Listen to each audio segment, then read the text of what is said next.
انتہائی معزز اور غیور ساتھیوں، السلام علیکم۔ آپ کی عظمت کو صد سلام سرخ سلام کہ آپ ہماری آواز پر یہاں تشریف لائے۔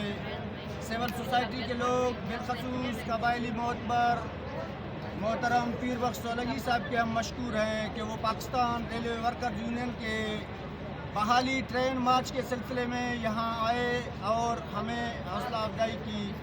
عزیز ساتھیوں، پاکستان ریلوے ورکرز یونین کا آج کا یہ ٹرین مارچ بلوچستان کی بند تمام ٹرینوں کی بحالی بشمول جیکاباد سیکشن سے چلنے والی خوشحال خان کھٹک ایکسپریس اور چلتن ایکسپریس کی بحالی سمیت پاکستان ریلوے اوپن لائن میں ریفرنڈم کے سلسلے میں ہے۔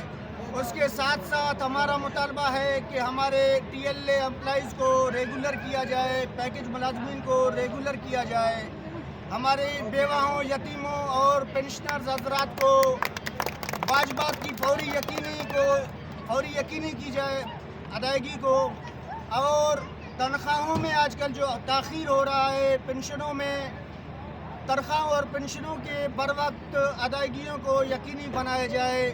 تو مجھ سے لے کر سدگھر تک ہمارا یہ ٹرین مارچ رہے گا۔ مختلف اسٹیشنوں پر ہمارے ریلوے ورکر یونین کے ساتھی، بالخصوص پاکستان پیپلز پارٹی کی قیادت ہمارے ساتھ ہے، ہم ان کے بھی مشکور ہیں۔ ابھی بھی ان کے ہمارے سبی کے انفارمیشن سیکرٹری علی نواز ابرو صاحب ہمارے صفوں میں موجود ہیں۔ آپ دوستوں کا بہت بہت شکریہ۔ پاکستان زندہ باد۔